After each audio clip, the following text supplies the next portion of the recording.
¿Qué tal, amables amigos? Continuamos estudiando la profecía del capítulo 7 y desarrollando las características del cuerno pequeño, la potencia que representa. Estamos viendo en primer lugar cómo en toda la historia de la humanidad siempre una religión falsa ha perseguido a una religión verdadera. Un poder apóstata inclusive que ha conocido la verdad pero que se aparta de ella, persigue a los cristianos genuinos que viven a la altura de esa verdad. Por ejemplo, ¿cómo murieron finalmente los apóstoles? En la última parte que hemos analizado el tema anterior, hemos ido viendo cómo ellos comenzaron también a ser cruelmente perseguidos. ¿Saben ustedes que 11 de los apóstoles murieron como mártir? Solo el apóstol Juan murió de muerte natural ancianito. Pero yo les voy a recordar, acá tienen en pantalla, cómo fueron muriendo los apóstoles. Por ejemplo, Mateo y Jacobo fueron muertos a espada. Marco fue arrastrado cruelmente por caballo y finalmente muere apedreado en la ciudad de Alejandría. Pedro fue crucificado. Lucas fue colgado en un olivo en Grecia. Tomás fue atravesado con una lanza en el año 40. Bartolomé fue desollado vivo en el año 59. Judas Tadeo, muerto a flechazo en el año 72. Jacobo, hijo de Alfeo, fue apedreado en el año 52. Bernabé apedreado también en el año 73. Inclusive el apóstol Pablo fue decapitado también en Roma en el año 67 por el perverso Nerón. Sí, mis amigos. Y el libro de Hebreo, el capítulo 11, el verso 36 al 38, mostraba justamente cómo iba a desarrollarse el martirio sobre los hijos de Dios.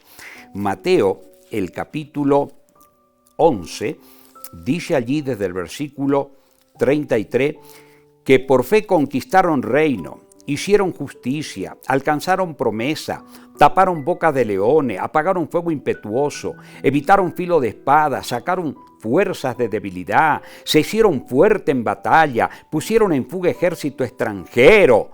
Pero dice el verso 36, otros experimentaron vituperio y azote, y a más de estos prisiones y cárceles, fueron apedreados, aserrados, puestos a prueba, muertos a espada, a filo de espada, anduvieron de acá para allá, cubiertos de pieles de oveja y de cabra, pobres, angustiados, maltratados, de los cuales el mundo no era digno, errando por los desiertos, por los montes, por las cuevas y por las cavernas de la tierra.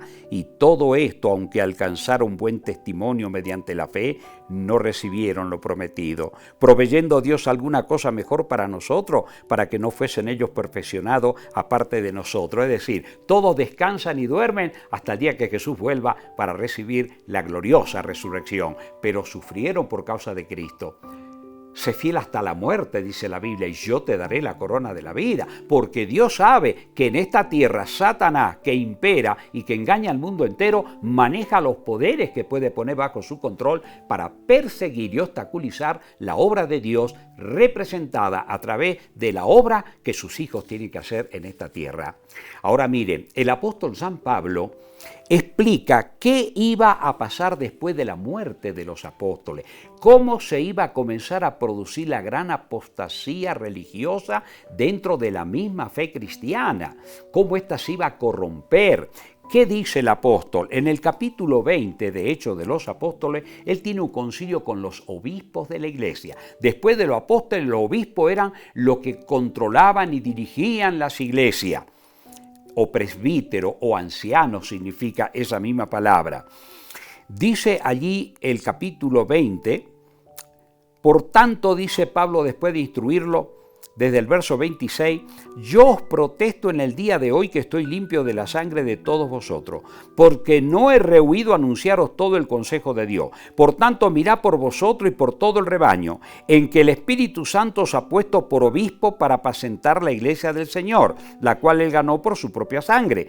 Porque yo sé que después de mi partida entrarán en medio de vosotros lobos rapaces que no perdonarán al rebaño, y de vosotros mismos se levantarán hombres que hablen cosas perversa para arrastrar así a los discípulos. ¿Qué tal?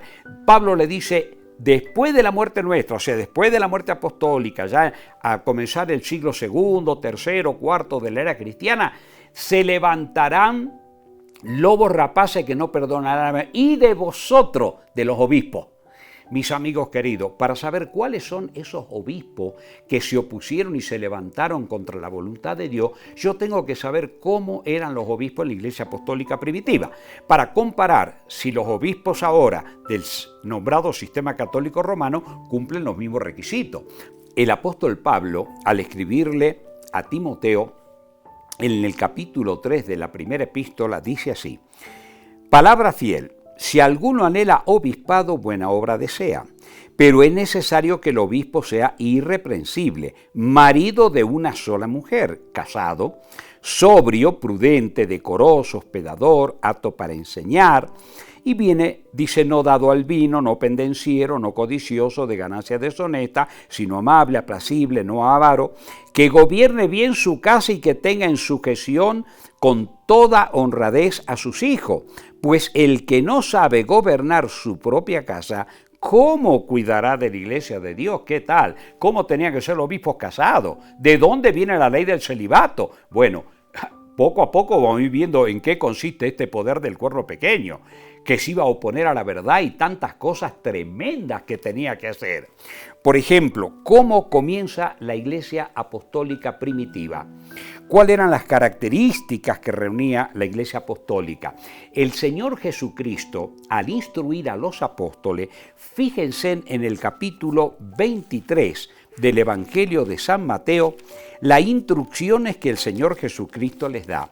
Comienza el versículo 1 del capítulo diciendo así: entonces habló Jesús a la gente y a sus discípulos diciendo, en la cátedra de Moisés se sientan los escribas y los fariseos, así que todo lo que os digan que guardéis, guardáis y hacedlo, mas no hagáis conforme a sus obras, porque dicen y no hacen, porque atan cargas pesadas y difíciles de llevar, las ponen sobre los hombros de los hombres, pero ellos ni con un dedo quieren moverla. Antes hacen todas estas obras para ser vistos por los hombres, pues ensanchan la filatería, extienden los flecos de sus mantos, hagan los primeros asientos en la sinagoga, las primeras sillas en la sinagoga, la salutación en las plazas, y que los hombres lo llamen rabí, rabí. La palabra rabí significa mi grande, mi señor, tremendo.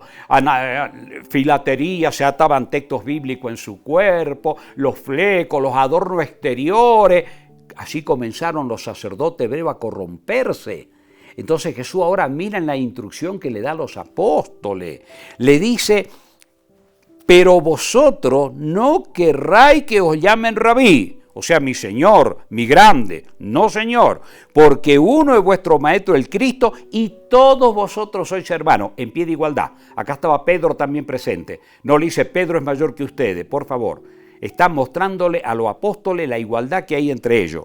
¿Y qué más le dice el Señor Jesús? Y no llaméis Padre vuestro a nadie en la tierra, porque uno es vuestro Padre, el que está en los cielos. Amigos queridos, ¿de dónde viene la palabra Padre a los sacerdotes?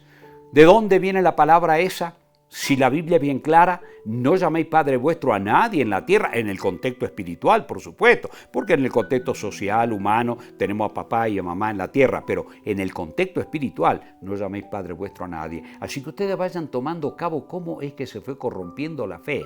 Ahora miren, en la primera fase fue la Roma imperial la que persiguió a los cristianos. En la arena de los circos romanos los mataban, pero saben que cuando morían los cristianos en la arena de los circos romanos, ¿qué ocurría? Dios no se complace en la injusticia, y cuando sus hijos van a ser mártires, Dios neutraliza, ¿verdad?, el dolor, o le hace ver una visión, y entonces los paganos veían eso y se convertían de a miles, y aunque fueron privados de esta vida, pero ellos son hijos de resurrección. El diablo, como ha sido derrotado por Cristo en el Calvario, él sabe que ha perdido la vida eterna, y lo único que él quiere es que tú ni yo la heredemos. Por eso él trata ahora de debilitarla la fe. Dice, no, esto tengo que debilitarle la fe, porque si no, no va a marchar así. Y entonces poco a poco en los primeros siglos comienzan a jerarquizarla a la iglesia. Miren, ahí tenemos en pantalla algunos datos interesantes que ustedes van a poder apreciar. Por ejemplo, tenemos cómo los obispos al comienzo de los primeros siglos, tal como Pablo había dicho, era esencial para la celebración de ritos religiosos y para la conducción de asuntos de la iglesia. Irineo, que murió en el año 200, catalogaba a los obispos de las diferentes iglesias según la edad y la importancia de la iglesia que presidía. Daba especial honor a la iglesia fundada por los apóstoles y sostenía que toda la iglesia debían estar de acuerdo con la iglesia de Roma. Comienzan a jerarquizar. Como Roma era la reina de las ciudades, tenían que jerarquizar la Roma.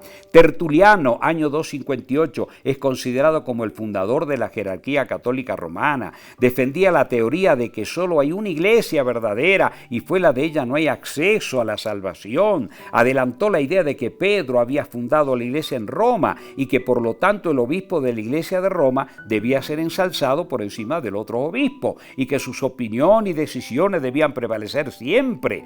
Todo esto, mis amigos, fue lo que fue ocurriendo. Por eso cuando nosotros vemos ahí, ¿verdad?, las características de ese cuerno pequeño, surgió, dice, de la cuarta bestia en Roma. Surgió entre los 10 cuernos, o sea, cuando las 10 hordas bárbaras atacaban, empezaron a jerarquizarse.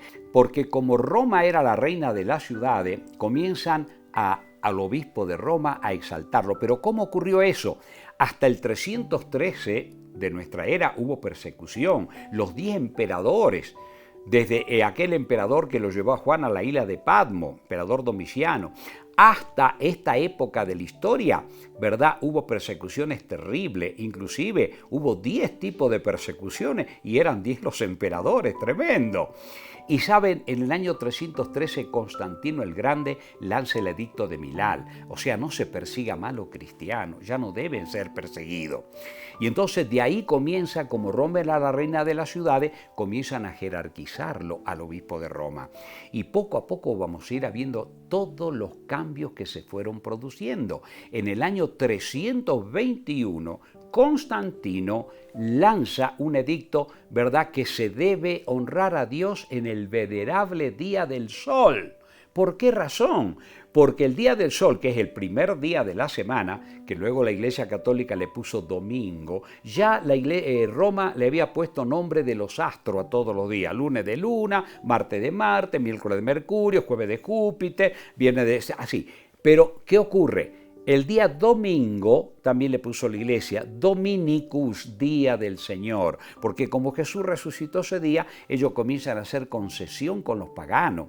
Por eso es que si nosotros, ahí tenemos en pantalla, ¿verdad?, el día domingo en inglés, ¿cómo se llama? Sunday, que significa día del sol. En alemán, Sonntag, día del sol también, correcto. Entonces, el demonio comienza a hacer todo esto. Pero ¿qué había dicho el libro, volviendo siempre a Daniel, una de las características del cuerno pequeño? Porque vamos a ir analizando en estos temas las 10 características y nosotros tenemos que ir tomándole cuerpo a esta verdad, porque Dios en su amor y misericordia nos reveló para revelarnos dónde está la gran apostasía que llenó la tierra, y la mayoría, lógicamente, busca una religión a precio de liquidación, donde se le fomenta todo pero se le hace creer que está bien con Dios. ¿Qué decía uno de los tópicos allí en el libro del profeta Daniel, el capítulo 7, que iba a ser el cuerno pequeño? En el versículo 25, por ejemplo, dice allí: y hablará palabras contra el Altísimo, y a los santos del Altísimo quebrantará, y pensará en cambiar los tiempos y la ley, y serán entregados en su mano hasta tiempo y medio tiempo. Amigo querido, ahí tienes en pantalla la ley de Dios, como Dios la escribió con su propia mano en el monte de Sinaí. Ahí están los 10 sagrados mandamientos. Si tú notas el mandamiento segundo y el mandamiento cuarto, el mandamiento que habla de la idolatría y el mandamiento que habla del día de reposo que Dios puso desde la creación. El día santo, sábado, Dios no se lo dio a los judíos. A los judíos solo les recordó esa verdad gloriosa. Él se lo dio eso a la humanidad. Y la Biblia dice que iba a cambiar este poder eclesiástico, político y religioso, iba a cambiar los tiempos y la ley, y el único mandamiento basado en el tiempo, en este caso, es el santo sábado. Y el segundo mandamiento habla acerca de la idolatría. Mi amigo querido, estas características, ahí tienes tú también la tabla como está en el Catecismo Romano. Fíjate, los 2 mandamientos más grandes no aparecen. Y tú dirás, ¿y por qué hay 10 mandamientos en el Catecismo? Porque como al segundo lo sacaron de raíz, entonces al tercero lo pusieron en segundo lugar. Y para completar el tercer mandamiento pusieron solo santificar la fiesta, anulando el día de sábado. Pero al 10º mandamiento, que en la ley de Dios dice, no codiciará la mujer de tu prójimo, ni casa alguna de tu prójimo, ni viene de tu prójimo, ellos lo han dividido en 2. No codiciará la mujer de tu prójimo y no codiciará los bienes de tu prójimo. Amigo querido, hasta aquí hemos avanzado un tópico más del cuerno pequeño.